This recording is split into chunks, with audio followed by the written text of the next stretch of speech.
This decision was so unjust and so devastating. But my message is, let's not give up. Let's keep working. As millions of Americans face the loss of their constitutional right to bodily autonomy, there are growing calls for Democrats to keep working and meet the moment. But despite a nearly 2-month warning of the Supreme Court's interest in overturning Roe v. Wade, Democrats have failed to reach a united front, with the White House so far batting down some of the ideas pushed by some lawmakers to create a filibuster carve-out to enshrine abortion, adding seats to the Supreme Court, and also using executive action to make abortion available on federal land. But there is actually another idea. Minnesota Democratic Senator Tina Smith has introduced legislation that will strengthen access to medication abortions, which is actually the most common form of abortion in states where it's legal. Joining me now is Minnesota Senator Tina Smith. First of all, thank you so much for joining today. Thank you, Zerlina. I'm so glad to be with you.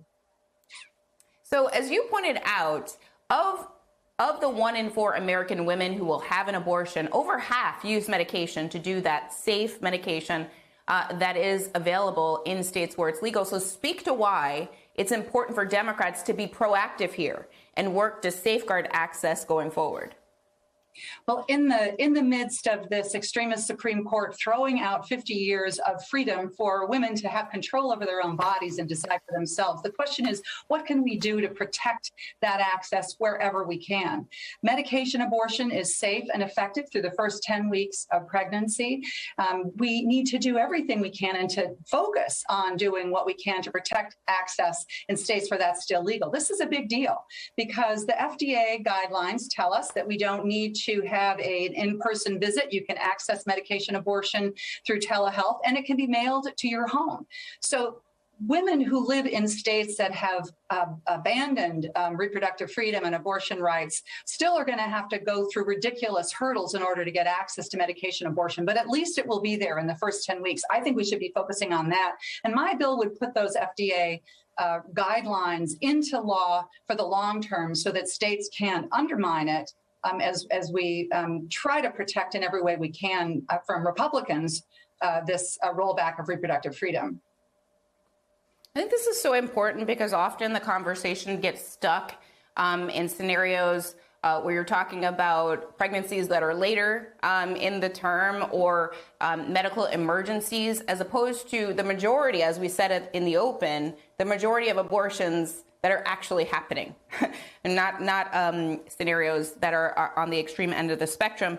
Several of your Democratic colleagues have proposed ideas to protect reproductive access. New York Congresswoman Alexandria Ocasio-Cortez shared some of her ideas during an interview with Stephen Colbert. Take a look. I believe that President Biden should entertain expansion of the Supreme Court. I believe that he should forcefully come out in ending the filibuster of the United States Senate. I believe that he should call on Congress to repeal the Hyde Amendment. I mean, what's striking in that clip is the cheers, the loud cheers to those very specific ideas. Do you think the Biden administration is being a little bit too cautious in considering all of the ways that they can proactively work to protect access? You are taking a proactive step here. Should they do the same thing? Well, first, let me say that I believe that we need strong democratic reform. I am signed on to the legislation that would expand the Supreme Court. I vote every chance I can against the Hyde Amendment, and I believe that the Senate rules are fundamentally undemocratic and need to be changed, including getting rid of the filibuster. But the point here is that the Biden administration's authority to take action to protect reproductive freedom, I believe that they are doing everything they can, but their authority is limited. The problem we have is that Republicans are blocking the opportunity for people to exercise control over their own body. I think that we need to keep our focus on what Republicans are doing to deny reproductive freedom. And I think that, of course, we should be proactive in every way that we can. This is why I think focusing on medication abortion is a way to actually address the needs that women have right now. You know, I used to work at Planned Parenthood, and I know that there are women right now that are trying to figure out, what the heck am I going to do with this intended unwanted pregnancy that I need to take action to resolve right now. And medication abortion is something that they can access. And that's why I think it's so important to keep the focus there.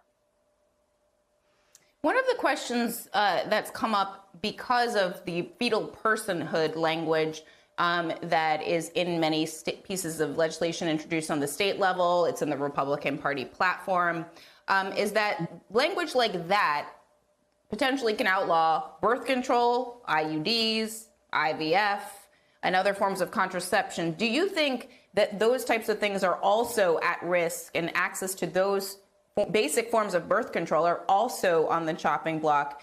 And then also at the slippery end of the slope, many other rights like marriage equality and interracial marriage as a result of this decision. But we need to look at what the Republican extremist judges have said here, which is that they think that government should have control over the decisions that people make, not people.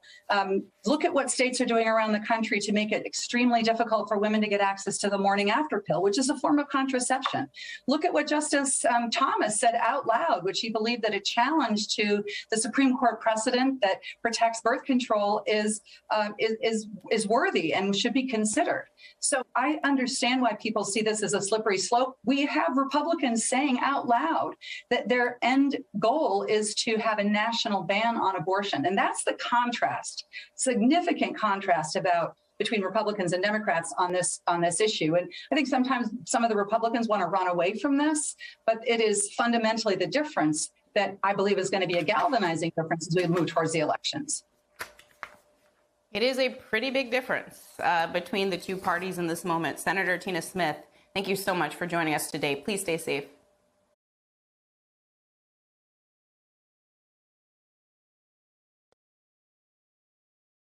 Hi, I'm Zerlina Maxwell. Thanks for checking out our channel on YouTube. You can see more from Zerlina by clicking any of the videos on this screen, and make sure you subscribe below to stay up to date on the day's biggest stories. Thanks for watching.